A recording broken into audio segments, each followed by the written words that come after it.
ভবানীপুরের দিকে নজর রাখতে হচ্ছে। ভবানীপুরে শুভেন্দু অধিকারী তার অফিস, আর তাই নিয়ে শুরু হয়েছে বিতর্ক।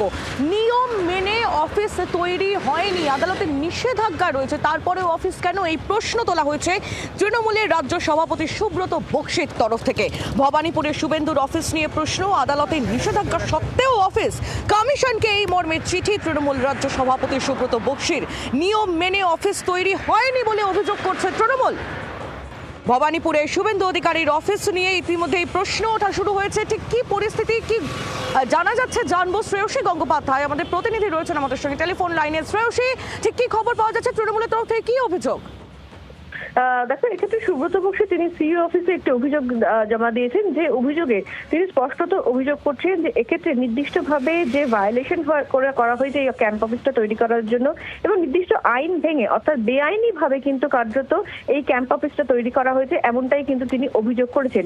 আমরা জানি যে এক্ষেত্রে এই যে ক্যাম্প অফিসটা তৈরি নিয়ে গত পরশুদিন সেখানে বাস যেতে দেওয়া হচ্ছে না, সেই বিষয়টি সামনে এনে কিন্তু সেখানে কিন্তু স্পষ্টত সেই অভিযোগ করেছিলেন শুভেন্দু অধিকারী, এবং সেখানে তিনি বলেছিলেন যে তার ভবানীপুর এরিয়ার তার যে ক্যাম্প অফিস, সেই ক্যাম্প অফিস বানাতে দেওয়া হচ্ছে না, এবং সেই জায়গা থেকে দাঁড়িয়ে কার্যত দেখা গেছিল যে পুলিশের সঙ্গে কার্যত বচসার একটা সৃষ্টি হয়েছিল, এবং সেখানে তিনি অনেক মধ্যরাত পর্যন্ত প্রায় সেখানে তিনি প্রতিবাদ করেছিলেন যে কেন তার ক্যাম্প অফিস তৈরির জন্য ওই প্লটে বাসগুলো যেতে দেওয়া হচ্ছে না।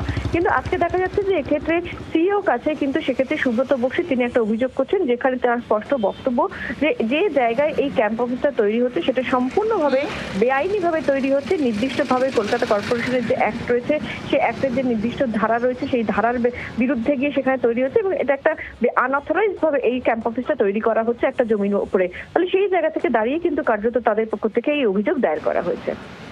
এটা তো আমাদের রাজ্য সভাপতি সুব্রত বক্সী ইতিমধ্যে চিঠি লিখে পাঠিয়েছেন নির্বাচন কমিশনকে। যেভাবে কোর্টকে তোয়াক্কা না করে বুড়ো আঙুল দেখিয়ে ওখানে দলীয় কার্যালয় চালানো হচ্ছে, সেটা নিশ্চয়ই কোর্ট এবার আইনানুগ ব্যবস্থা নেবেন। আমরা দলীয়ভাবে যে প্রতিবাদ করা সেটা করে এসেছি। কর্পোরেশন এত তৎপর, সারা কলকাতা জুড়ে কত হোর্ডিং আছে হিসাব দিতে পারবেন? এই যে মানুষগুলো কিছুদিন আগে বাইপাসের ধারে জীবন্ত দগ্ধ হয়ে মারা গেল, বাইরে থেকে দরজাটা বন্ধ করা ছিল, সেক্ষেত্রে কর্পোরেশনের ভূমিকা কি ছিল? তাহলে এর চলবে। শুভেন্দু অধিকারী নেতা, শুভেন্দু অধিকারী ভবানীপুরে জিতবেন, এটা সেটারই একটা ইঙ্গিত।